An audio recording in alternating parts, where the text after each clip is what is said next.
प्रिय दर्शकों, नमस्कार। एक बार फिर से उपस्थित हूँ आप सबके सामने। आज मंगलवार है और मैंने जैसा कि आप लोगों से कहा था कि आप लोग लेख लिख करके मुझे भेजिए। उन सभी लेखों को मैंने लगभग शामिल कर लिया है। वस्तुतः मेरे पास जितने भी लेख आए थे उनकी संख्या 158 थी। मतलब जितने दर्शक थे उन दर्शकों में से कुछ पुराने कुछ नए 158 लेखों ने मुझे लेख भेजे हैं, जिसमें से मैंने क्रमशः अच्छे लेखों का चयन समाज के अच्छे वर्गों को और उच्चस्थ वर्गों को भेजा था। उनमें से कुछ लेख जो बहुत अच्छे थे वो 12 लेख हैं और उन 12 लेखों को मैं अगले प्रत्येक मंगलवार को, इन 12 मंगलवार को आप लोगों के उस भेजे गए लेख पे वीडियो बनाऊंगा या फिर उसे पढ़ करके आप लोगों के सामने प्रस्तुत करूंगा। यहाँ ये बात बहुत ज़्यादा आवश्यक रूप से समझ लेना ज़रूरी है कि इन 12 लेखों में से ना तो कोई प्रथम पुरस्कार का विजेता होगा, ना तो कोई अंतिम पुरस्कार की परिणति होगी। ये सारे ही लेख प्रथम पुरस्कार के योग्य ही हैं। बाकी के जितने ही लोग मुझे भेजे थे उन लोगों ने कुछ बहुत छोटे या फिर प्रयास उनका तो बहुत अच्छा था। मैं हर उस व्यक्ति और हर उस दर्शक का हृदय से आभार व्यक्त करता हूँ जिसने मुझ जैसे तुच्छ प्राणी का मान रखा और मेरे सिर्फ एक बात पे कहने पे उन्होंने अपनी लेखनी उठाई और अपने अंदर के लेखक को जागृत किया। ये बहुत बड़ी और बहुत ऊंची बात है मेरे लिए। मैं बिल्कुल अदना सा बालक और आप लोगों को ये जब कहता हूँ कि आप मुझे कुछ लिख करके भेजिए और आप उस पर यकीन करके वो काम कर लेते हैं, ये मेरे लिए किसी पुरस्कार से कम नहीं है। और ये बहुत गंभीरता से अगर विचार करूं तो निश्चित रूप से इसका मान और मेरा मान बढ़ाने के बराबर ही है। आप लोग जितने भी दर्शक और जितने भी लोग मुझे देखते हैं वही पिलर हैं और वही मेरे इस कार्यक्रम के और मेरे इस चैनल के स्तंभ हैं जिनके ऊपर मैं टिका हुआ हूँ। आइए आज के इस कार्यक्रम में पहले और सबसे पहली जो मेरी दर्शिका, सबसे प्रबुद्ध दर्शिका के तौर पे जिन्हें मैं जानता हूँ और जो हैं जिन्हें मेरे चैनल के लगभग जितने भी लोग कमेंट करते हैं वो सारे लोग उन्हें प्रबुद्ध दर्शक के रूप में जानते हैं और दर्शक हैं भी वो। दरअसल मेरे प्रत्येक कार्यक्रम को बहुत गंभीरता से समझाना और समझ करके उस पर अपनी प्रतिक्रिया व्यक्त करना। ये हैं स्विट्जरलैंड से, जेनेवा से, इनका नाम है नीतू झा। आइए इनके बहुत ही अच्छे और बहुत ही सरल तरीके से अपनी भाषा में लिखी गई इस कोरोना के ऊपर विश्वव्यापी प्रभाव को पढ़ के बता देता हूँ। कार्यक्रम को अंतिम हिस्से तक देखिएगा और अगले मंगलवार को जिनकी भी लेख को मैं शामिल करूंगा उससे एक दिन पहले मैं उनके नाम को अगले दिन के कार्यक्रम में, मतलब सोमवार के कार्यक्रम में, उनका नाम या तो अगर इच्छा पर डिपेंड करता है, अगर मन करेगा तो बता दूंगा, अन्यथा नहीं बताऊंगा। आज की लेख आरंभ करते हैं नीतू झा के भेजे गए लेख से। आज का कार्यक्रम बिल्कुल सादगी से युक्त होगा जो देखने लायक है।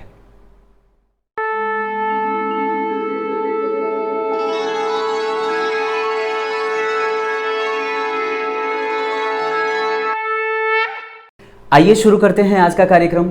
स्विट्जरलैंड जेनेवा से नीतू झा की भेजी गई कोरोना के ऊपर विश्वव्यापी लेख को लेकर के इन्होंने जो चीज़ें अपने इस लेख में शामिल करी हैं, वास्तव में वो सिर्फ एक कागज़ का पेज और एक लेख का टुकड़ा नहीं हो सकता है।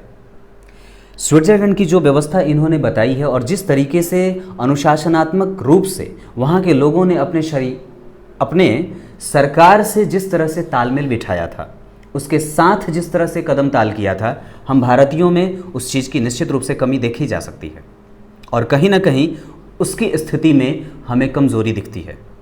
जो चीज़ें उन्होंने लिख के भेजी हैं मैंने उसे बहुत अच्छे तरीके से पढ़ा है और ये मुझे भी काफ़ी पसंद आया था। अब शुरू करते हैं आज का कार्यक्रम नीतू झा के कोरोना के ऊपर लिखे गए इस विद्वत्पूर्ण लेख से। इसे समझने के लिए बहुत ज़्यादा आवश्यक है कि आप कार्यक्रम को किसी भी खास तरीके के प्रोजेक्ट में ना ले जा करके देखें। इसे ये समझ करके देखें कि ये जानने योग्य है। हम विदेश के लोगों से कितने पिछड़े हैं और किस स्तर पे हमारी बात होती है, ये बहुत ज़्यादा समझदारी वाली बात हो जाती है। इसे समझना हमारे लिए ज़रूरी है। आइए शुरू करते हैं आज इस कोरोना के ऊपर सबसे बेहतरीन लेख को। आइए शुरू करते हैं आज स्विट्जरलैंड जेनेवा से ये लेख आया है, नीतू झा जी ने भेजा है मुझे। ईमेल के माध्यम से इनका लेख मुझे बहुत पहले ही प्राप्त हो गया था, और दरअसल इन्होंने जो ये चीज़ें भेजी हैं मुझे, ये कोई लेख हो ही नहीं सकती। वास्तव में ये विद्वता से भरी हुई एक ऐसी पुस्तिका है जिसे हम आसानी से समझ करके इसे जीवन में उतार सकते हैं, इस कोरोना काल में विशेषतया। आप दर्शक गण की सबसे बड़ी समस्या यही होती है कि हम कई बार चीज़ें छोड़ करके भागते हैं, या फिर कई बार इसे सामान्य लेक्चर समझ करके छोड़ देते हैं, जबकि वस्तुतः ऐसी बातें नहीं होनी चाहिए। ये एक प्रबुद्ध नागरिक होने के कारण और एक जिम्मेदार नागरिक होने के कारण हमें इन लेखों से कुछ न कुछ सीखने को अवश्य मिल जाता है, और ख़ास करके तब और ज़्यादा जब हम किसी ऐसे देश में रह रहे और एक विकसित देश में रह रहे लोगों से उनके रोज़मर्रा की ज़िंदगी से अनुभव प्राप्त कर रहे होते हैं। आइए शुरू कर देता हूँ। इन्होंने लिखा है, कोरोना का आना विश्व में बहुत बड़े बदलाव का प्रतीक बन गया है। यह मनुष्य की खुद की गलती है या मनुष्य के माध्यम से प्रकृति कुछ सिखाने की ठान रखी है, ये समझने वाली बात है। दरअसल प्रकृति को जब भी हमने छेड़ा है, कुछ न कुछ नुकसान हमें ही झेलना पड़ा है, और वो अपने आप को जब रिसाइकल करती है तो बड़ी कमज़ोर हो जाती है ये मानव सभ्यता। अगर विचार करते हैं तो जहाँ की ये हैं स्विट्ज़रलैंड की, ये देश यूरोप में आता है। इटली, फ्रांस और जर्मनी के बीच में इसकी सीमाएं इन 3 देशों से लगती हैं। इन 3 देशों से इसकी सीमा लगती है, और जब हम बात इस कोरोना काल की कर रहे हैं जहाँ पे इसका आरंभ हुआ था, इसका सबसे पहला आरंभ 31 दिसंबर को चीन ने कोरोना वायरस से विश्व को अवगत कराया था। उन्होंने ये एडमिट किया था, चीन ने, कि मेरे यहाँ एक ऐसी बीमारी का आगमन हो गया है जो वस्तुतः संक्रमण से ग्रसित है या फिर संक्रमित बीमारी है, जो वायरल है, जो फैलता है, एक दूसरे से छूने से फैल रहा है। परंतु WHO ने इस बात की पुष्टि करी कि नहीं, ये मानव से मानव में संक्रमित होने वाली कोई बीमारी नहीं है, तो इसे सामान्य बातों में रखा जाने लगा और सामान्य बीमारी की तरह इसके साथ व्यवहार किया जाने लगा। पर बात और आगे जब बढ़ते हैं तो फिर चीन का नव वर्ष आता है। 31 दिसंबर 2019 को चीन ने इस बात को ये विश्व के सामने, विश्व पटल पे रखा था कि मेरे यहाँ इस कोरोना वायरस का आगमन हुआ है। उसके बाद 25 जनवरी जहाँ पे चीन का नव वर्ष आता है, चीन का नव वर्ष आता है, और यहाँ पे विश्व के विभिन्न हिस्सों में चीन के जितने भी लोग रहते हैं वो इस नव वर्ष को अपने देश में जाकर के इसे भली भांति मनाने का प्रयास करते हैं। विचार करके देखिए, ये लोग जो बिल्कुल स्वस्थ थे और जब अपने देश में आए थे, जिनके यहाँ एक नई बीमारी का आगमन हुआ था, वो परस्पर लोगों से मिलते थे, जुलते थे, बात करते थे, किसी भी तरीके के विकट और विषम परिस्थिति से बिल्कुल अनभिज्ञ थे वो। और जैसे ही उन्होंने किसी को छुआ होगा, उसमें से कोई उनका माता रहा होगा, कोई उनका पिता रहा होगा, कोई उनका भाई, तो कोई उनका मित्र रहा होगा, और वो जिनके संपर्क में वो आए थे वो सभी एक बहुत ही गंभीर बीमारी से जूझ रहे थे। और दरअसल वो सभी लोग जो दूसरे देशों से आ करके अपने देश के लोगों के साथ भाईचारे का पाठ पढ़ा रहे थे और पढ़ रहे थे, वो सब दरअसल एक बीमारी के शिकार हो रहे थे, और यहीं से इस बीमारी के बढ़ने का काल आरंभ होता है। आगे इन्होंने लिखा है कि इस बार भी वो चाइना गए, जैसा कि 25 जनवरी को हमेशा वो जाते हैं अपने देश में, और वो वहाँ से इन्फेक्टेड होकर के वापस जब वो अपने नव वर्ष को मना करके विश्व के विभिन्न हिस्सों में जैसे इटली और अन्य देशों में आए, तो उन्हें पता ही नहीं था कि वे जो लोग हैं वो कहीं ना कहीं इन्फेक्टेड हो चुके हैं। और फिर क्योंकि इस वायरस का असर दिखने में 14 दिन तक लग जाता है, और फिर इन लोगों ने सारे लोगों को और जिन लोगों के भी संपर्क में ये आए सबको प्रभावित किया बुरे तौर पे। आगे इन्होंने लिखा है, ये इतना भयावह है कि इटली दुनिया की नज़रों में ऐसा पहला देश और दूसरे देशों के तौर पे गिना जाने लगा जिसके यहाँ इस बीमारी से जूझने वालों की संख्या निरंतर बढ़ रही थी। अब आप गौर कर सकते हैं कि किस तरीके से इस बीमारी ने अपना प्रसार मजबूती से किया था। आगे इन्होंने लिख भेजा है कि ये वायरस दरअसल बुजुर्ग और बीमार लोग जिनका शारीरिक प्रतिरक्षा प्रणाली कमजोर होता है या होती है या रहता है, उन्हें बहुत परेशान करता है और दरअसल इनका सबसे बड़ा प्रभाव इन लोगों पे ही ज्यादा पड़ते देखा गया है। आगे इन्होंने लिखा है कि जिनेवा में रहने के कारण मैं थोड़ी निश्चिंत थी। नीतू झा ये ऐसा कह रही हैं कि जिनेवा में रहने के कारण ये थोड़ी निश्चिंत थी क्योंकि यहाँ यूनाइटेड नेशनल और विश्व स्वास्थ्य संगठन यानी कि WHO का ऑफिस था और है, तो ये इन्होंने सोचा कि जो भी होगा हम लोगों को तो पता चलता रहेगा। फरवरी के आते आते सबको डर लगने लगा। अब स्थितियां किस तरह से बदल रही हैं। फरवरी 2020 के आते आते सबको डर लगने लगा। 27 फरवरी को स्विट्जरलैंड में पहला केस आता है कोरोना का और कोरोना पॉजिटिव होने का, और फिर हम सब ने होली का त्यौहार भी साथ मिलकर नहीं मनाया। मतलब यहां से अब आम जनजीवन पे जिस तरह से कोरोना का प्रभाव दिख रहा था, उसने त्यौहार को भी प्रभावित करना शुरू किया। मनाने के तरीकों को बदला और मनवाने के तरीकों को भी बदल डाला। कुछ लोग मिलकर के ही होली मना पाए, मुश्किलात 5 से 7 लोग।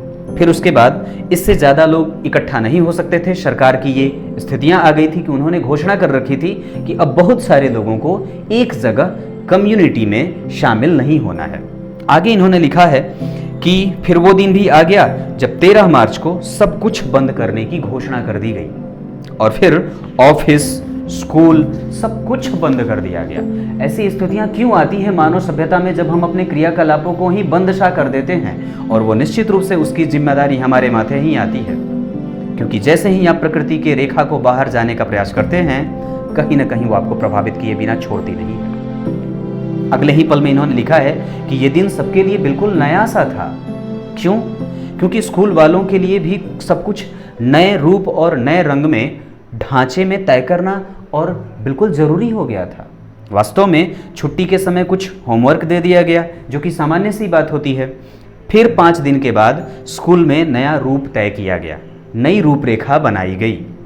बच्चों की पढ़ाई रुकनी नहीं चाहिए, इस वजह से ऑफिस का कार्य और स्कूल को कुछ ऐसे तरीके से खोला गया या बंद किया गया ताकि उनकी पढ़ाई बाधित न हो, और साथ ही साथ ऑफिस का कार्य भी घर से ही आरंभ कर दिया गया। फिर स्कूल वाले ईमेल और ऑनलाइन के लिए एक तय समय देते थे और कुछ कार्य करने के लिए जो भी होता था उसे घर से ही पूरा करवाया जाता था। सब विषय एक वीडियो के माध्यम से भेज दिया जाता था कार्यालय में। सब बढ़िया चल रहा था, लोगों में अनुशासन था और वे सारे नियम कानून और सरकारी आदेशों को मान भी रहे थे स्विट्जरलैंड के लोग। अगले ही स्टेंजा में इन्होंने लिखा है कि बाद में मार्च के अंतिम सप्ताह में स्विट्जरलैंड की सड़क सीमा जो जर्मनी, फ्रांस और इटली से लगती है, उसको भी बंद कर दिया गया। मतलब ये था कि इसका प्रभाव कहीं ना कहीं लोगों के ऊपर ज्यादा बढ़ रहा था। दैनिक खाद्य पदार्थ की कोई कमी तो थी नहीं, सबका समय निश्चित था, और वैसे भी स्विट्जरलैंड में रविवार को सब कुछ पहले भी बंद रहता है। मतलब एक बात तो यहाँ पे सामने आती है कि स्विट्जरलैंड में रविवार को प्रत्येक दुकानें क्रमशः बंद सी रखी जाती हैं, कुछ दुकानें ही खुली रहती हैं, और सोमवार से शनिवार का जो काल होता है वो सुबह 7 बजे से दुकानें खुल जाती हैं और शाम में 7 बजे तक बंद हो जाती हैं। उसके बाद सिर्फ रेस्टोरेंट और कुछ छोटी दुकानों को ही खुला रखा जाता है। यहाँ के लोगों के लिए सामान्य सी बात है, इसलिए यहाँ के लोगों को एक आदत सी पड़ गई है इस रोजमर्रा की जिंदगी में आसानी से इसे अपने आप में शामिल कर लेना। और चूंकि हम भारतीयों को इससे निश्चित रूप से सीखने की कुछ इच्छा जाहिर रख लेनी चाहिए कि हम बेधड़क जहाँ भी इच्छा हो कुछ भी कर लेते हैं और सरकार के नियम को ताक पे रखने के लिए ही जाने जाते हैं। अगले बात में लिखा है इन्होंने कि लोगों ने स्वयं ही खुद को एकांतवास में कर रखा था। मतलब सभी ने अपनी जिम्मेदारी खुद उठाई थी, बेवजह हॉस्पिटल में नहीं जाना था। अगर किसी को लगता है या लगता था कि उन्हें संक्रमण है तो उसे आपातकालीन नंबर पर फोन करना होता था, वहां से कुछ पूछताछ होती थी, फिर किट आता है, सैंपल ले जाता है, पॉजिटिव होने पर दवाइयाँ घर पर ही भेजी जाती हैं, और अगर बहुत ज़्यादा हालत बिगड़ गई हो तो हॉस्पिटल से एम्बुलेंस आती है और आती थी और क्रेन से उठा करके उसे हॉस्पिटल ले जाया जाता था। अभी भी ये स्थितियां वहां होंगी बमुश्किल, हालांकि परमात्मा ना करे कि ऐसी स्थिति किसी भी देश में आए जहां पे शव को कंधे देने की भी स्थिति में लोगों को विचार करना पड़े। लोग खुद समझदार हैं तो उन्होंने सरकार के नियमों को मानना अपना कर्तव्य समझा। ये बहुत बड़ी बात है। हम जैसे ही सरकार के विपक्ष में जाते हैं और अगर सरकार का काम सही है तो निश्चित रूप से हमें उसका सहयोग और साथ देना चाहिए, बजाय हमें उसके विरोध करने के। सब कुछ बंद था लेकिन पब्लिक ट्रांसपोर्ट बंद नहीं था। प्रत्येक जगह सूचना लगा दी गई थी और 65 साल और उससे ऊपर वालों को घर में ही रहने की सलाह दी गई थी। ग्रॉसरी स्टोर में भी कई तब्दीलियां की गई थी। जरूरत की सारी सामान और शॉप खुले रखे गए थे। पब्लिक ट्रांसपोर्ट भी अब चलने लगा था कुछ दिनों के बाद। अब ठंड के बाद बसंत का मौसम आ गया था। प्रकृति ने अपनी करवट बदल ली थी और जितने पेड़ ठंड के कारण सूख चुके थे, सब में नव ऊर्जा का संचार होने लगा था। प्रकृति खिल रही थी, मौसम बदल रहा था और खूबसूरती की तरफ उसके इशारे होने लगे थे। बारिश की फुहारों से वो भी बहुत खूबसूरत लगता है जब प्रकृति हरे चादर में ढकती हुई नजर आती है। सच में स्वर्ग जमीन पर कहीं है तो वो कश्मीर के बाद स्विट्जरलैंड में ही है। बहुत खूबसूरत फूल, फल, खेत खिलखिला रहे थे। शब्दों की संजीदगी देखिएगा, क्या किस तरीके से इन्होंने सजा करके लिखा है कि सच में प्रकृति अपना आनंद चारों तरफ फैला रही थी। यहां 2 से ढाई महीने ही गर्मी पड़ती है। अगर फिर भी सभी लोग यही प्रार्थना करते थे कि गर्मी से पहले ये वायरस खत्म हो जाए। सबने मिलकर अपना पूरा सहयोग दिया।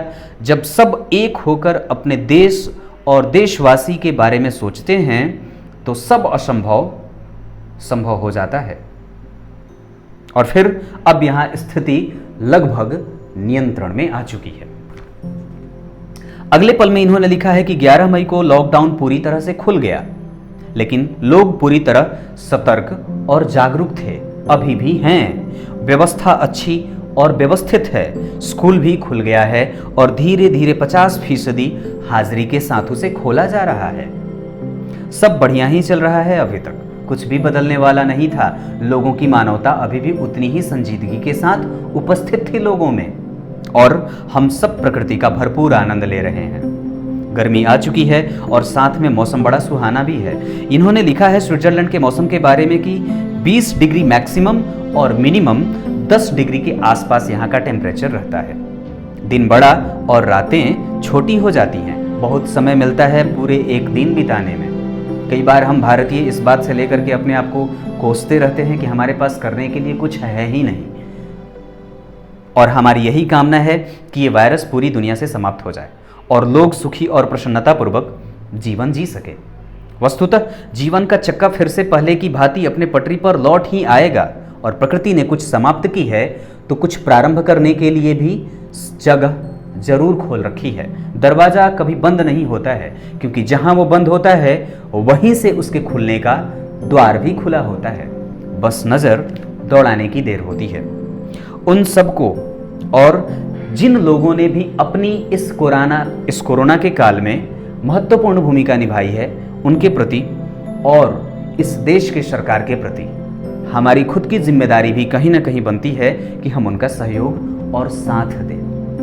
अब हमें इस समय से यह सीख मिला, सबसे पहले आपको बढ़िया व्यवस्थापक बनना पड़ता है। इन्होंने जो बातें अंतिम में लिखी हैं कि इस बीमारी से हमें जो सीखने को चीज़ें मिलती हैं वो क्या मिलती हैं, तो इन्होंने लिखा है कि सबसे पहले आपको बढ़िया व्यवस्थापक बनना पड़ता है।